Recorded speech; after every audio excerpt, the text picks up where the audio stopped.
Halo semuanya, Assalamualaikum warahmatullahi wabarakatuh. Alhamdulillah teman-teman anak-anakku sekarang udah kelas 3, 12 ya. Oh, zaman aku dulu kelas 3, tapi sekarang kan udah makin gaul, anak-anak udah jadi kelas 12. Congratulations. eh Waktunya cuma sebentar lagi karena kelas 12 itu nggak akan kerasa ya gitu, apalagi dengan kondisi yang pandemi kayak gini. Kita pasti ke sekolahnya sedikit, sisanya kita daring online, dan ini salah satu pembelajarannya kita cari yang mudah gampang via YouTube. Kan teman-teman pasti suka YouTube ya, pasti itu mas setiap hari pasti YouTubean, nggak belajar pasti YouTubean, di sekolah pun lagi belajar bisa jadi YouTubean, jam kosong YouTubean.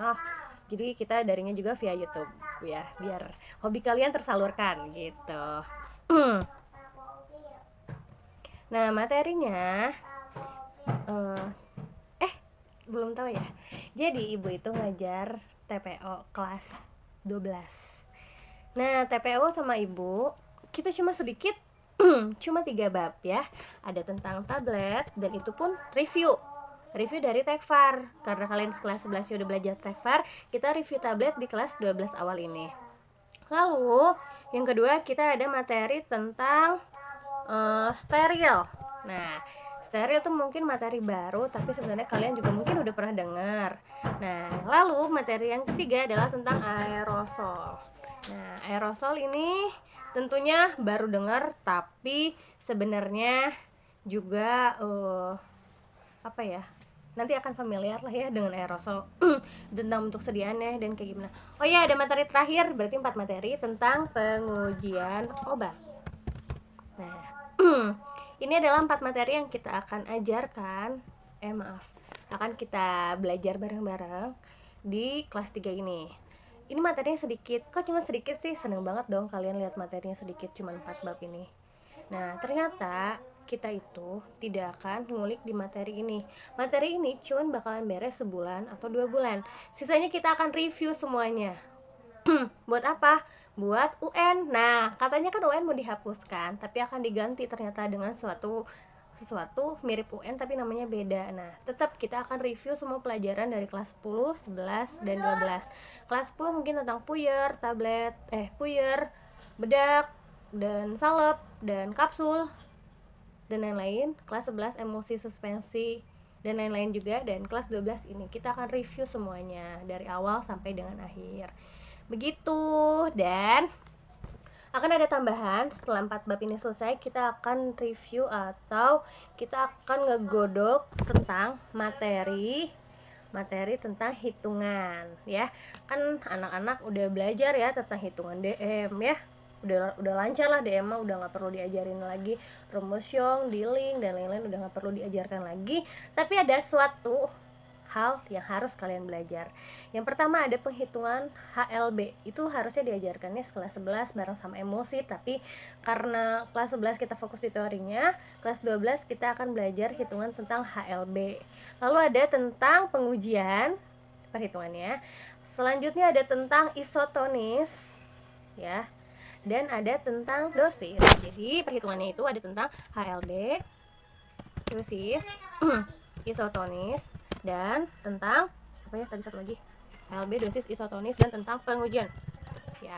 Nanti ujiannya akhir itu kita ada LSP itu kita ujiannya nanti diuji dengan asesor luar yang datang ke sekolah tentang 20 unit. Nanti akan dijelaskan 20 unit itu apa aja.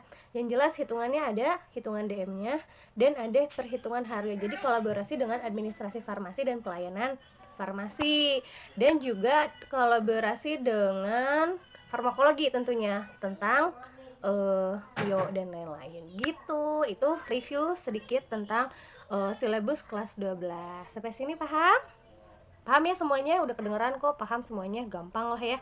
Pokoknya kita bawa santai tapi oke lah hasilnya gitu. Nah lanjut ya.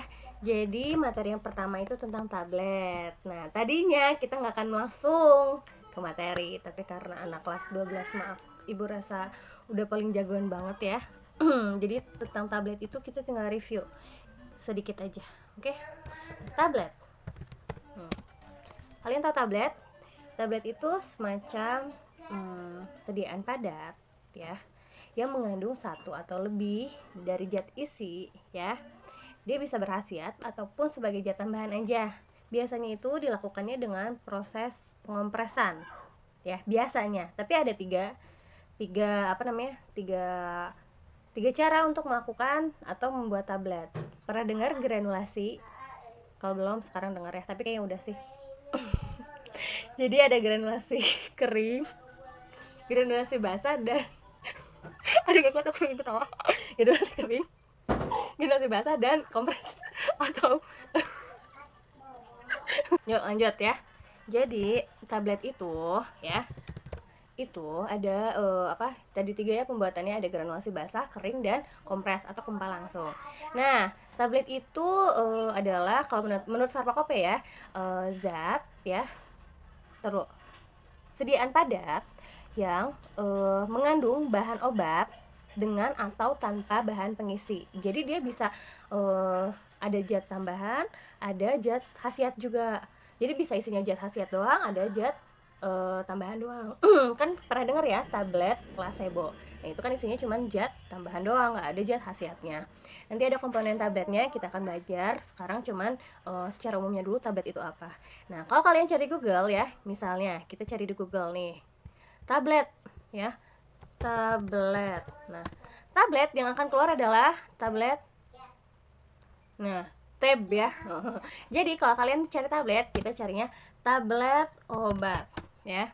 Nah, keluarlah berbagai macam tablet. Kalau kalian carinya tablet doang, yang akan keluar adalah tablet gadget ya, yang kalian suka pakai main game itu. Nah, tablet itu kayak gini bentuknya, yang belum lihat. Nah, kalau ini namanya apa?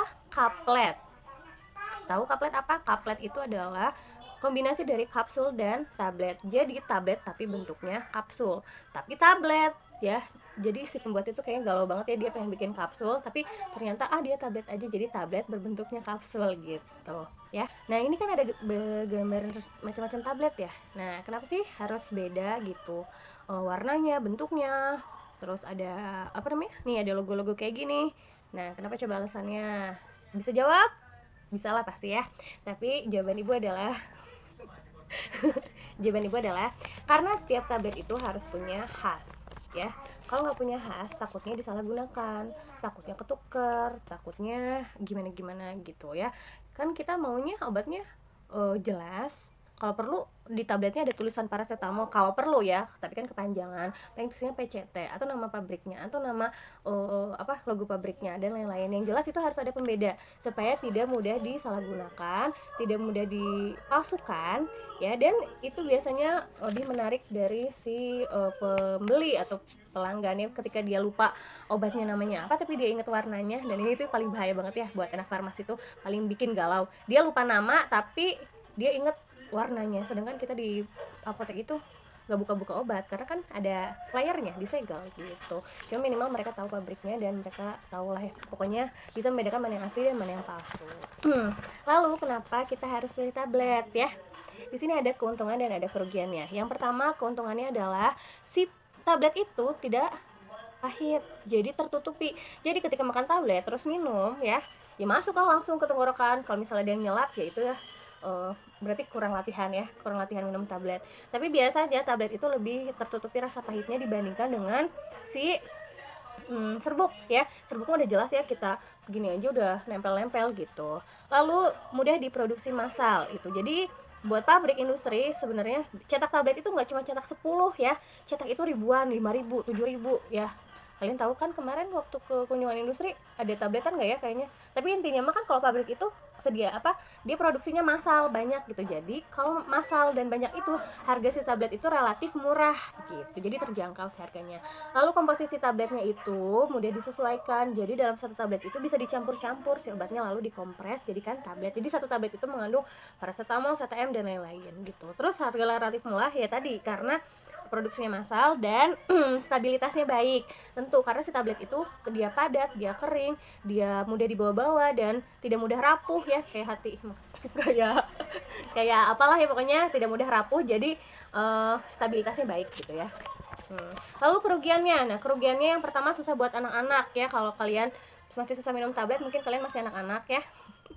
Nah, selanjutnya Ada beberapa obat juga yang susah dikempa, makanya biasanya kalau yang susah dikempa itu nggak dibikin tablet, dijadiinnya sirup atau dijadiinnya kapsul. Sulit dikempa itu ketika dia di press itu tetap ambiar gitu ya, jadi susah nyatu sama yang lainnya tuh ya, introvert ya. Selanjutnya biasanya susah juga untuk diracik kalau dia punya kombinasi sama yang lainnya gitu. Nah paling itu kerugiannya gitu. Sampai sini dulu aja ya, bisa kalian pusing, aku nggak tega. Jadi itu tentang keuntungan dan kerugian tablet. Jadi kita hari ini sudah belajar tentang pengertian tablet, keuntungan dan kerugian. Oke, sampai situ. Tugasnya adalah nah itu dia tugasnya. Tugasnya adalah gambarkan di buku catatan tentang tablet.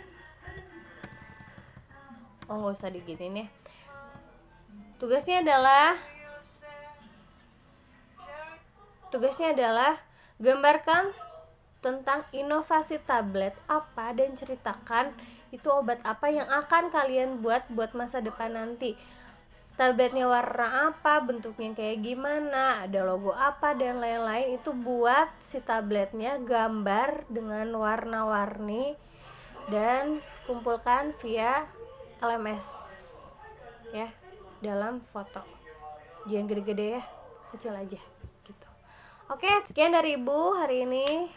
Cukup sekian, mudah-mudahan dimengerti, dikerjakan tugasnya ya. Sekian dari Ibu. Assalamualaikum warahmatullahi wabarakatuh.